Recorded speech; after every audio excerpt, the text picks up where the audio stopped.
कथा तो यहां तक कहती है, एक बेलपत्र की पत्ती को आप अगर बीच में से, ये एक बड़ी पत्ती, उसके बीच में दो पत्ती और दो पत्ती के बीच में जो गैप है, बीच पत्ती में, इस पत्ती और दो पत्ती के बीच में जो जगह है, अगर आप इस पत्ती को यहां से स्पर्श कर कर,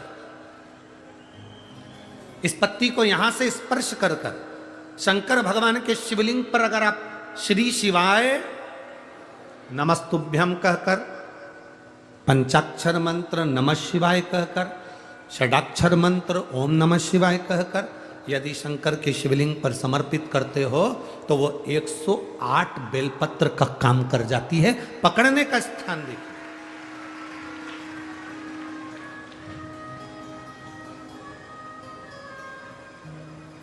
ये स्थान की बड़ी मूलता है, जो थोड़ा सा समझेंगे अपन, थोड़ा ध्यान देंगे तो ये जो ये स्थान है ये बड़ा मूल माना गया।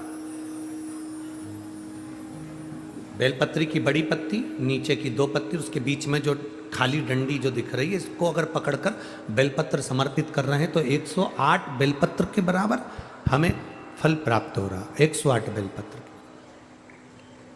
और समझिएगा, मान लो आपके पास में ना पीला चंदन है, ना लाल चंदन है, ना अक्षत है, ना पुष्प है, ना कोई सामग्री है, ना दिया है लगाने के लिए। शंकर जी के मंदिर में लोटा भर के जल लेकर गए हो, आज तुम्हारे पास में हो सकता है जल भी नहीं है, लोटा भी नहीं है, तो जिस शंकर जी का दर्शन करने गए हो उन्हीं की बेलपत्र को उठाओ और बेलपत्र को उठाने के बाद पहले अपने हथेली पर रखो, अपना हाथ रखकर बाबा से प्रार्थना कर कर बेलपत्री की मध्य पत्री आगे वाली पत्ती को पकड़कर अगर वो बेलपत्र हम शिव जी को समर्पित करते हैं तो हमारा पीला चंदन, लाल चंदन, दिया सब बाबा को समर्पित हो जाता है उस बेलपत्री में। एक बेलपत्री का सुख हमारे जीवन का एक आनंद दे देता है।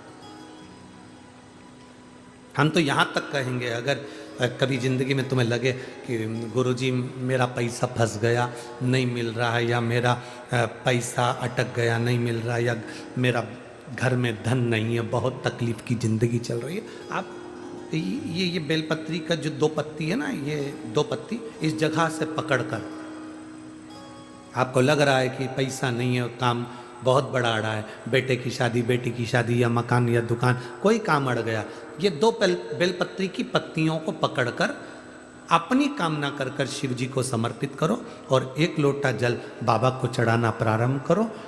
20 से 22 दिन इंतजार करना, मेरा बाबा हाथ पकड़कर कुबेर भंडारी भंडार जरूर भरेगा।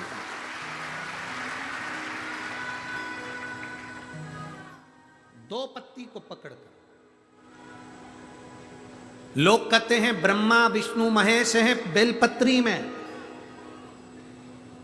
शिव जी के 3 नेत्र हैं बेलपत्री में, शंकर भगवान के त्रिशूल की 3 कोर है बेलपत्री में। हम कहते हैं अभी थोड़ा आप स्मरण करेंगे, अगर आप शिव महापुराण को अच्छे से पढ़ेंगे तो आपको ज्ञात होगा,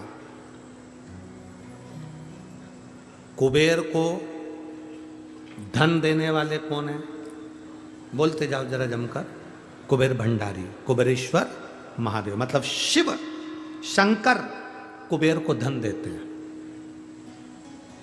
जिस समय पर भगवान विष्णु संपूर्ण विश्व के कल्याण के कार्य करने लगे, कुछ नहीं हाथ में रहा, तब लक्ष्मी से उन्होंने धन लिया। आपने उन्होंने तिरुपति बालाजी की कथा सुनी होगी, लक्ष्मी से धन लिया।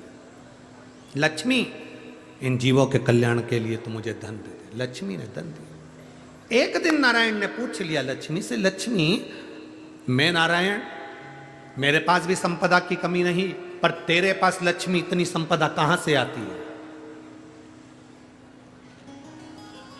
तेरे पास इतनी संपदा कहां से आती है? लक्ष्मी जी कहती हैं, मेरी मां ने, मेरे पिता ने मुझे केवल एक ही बात सिखाई थी, किसी के आगे हाथ नहीं फैलाना है, शंकर की स्तुति करना है। लक्ष्मी जी कहती हैं जब मुझे जरूरत पड़ती है मैं कुबेर को साथ में लेकर पहुंचती हूं।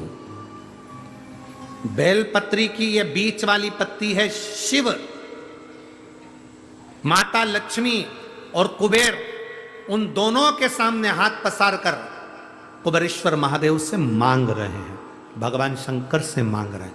लक्ष्मी जी कहती हैं वो शिव मुझे प्रदान करते हैं दोनों हाथों से और मैं वो लेकर आती हूं जनमानस के कल्याण के।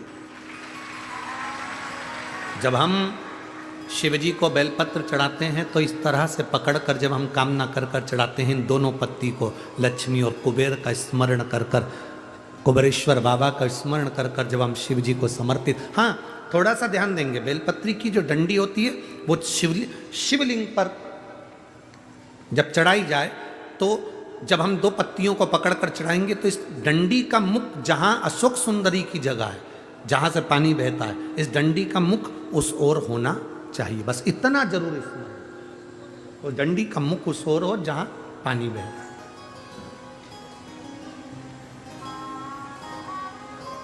जिस जगह से जल बह रहा हुआ उस ओर।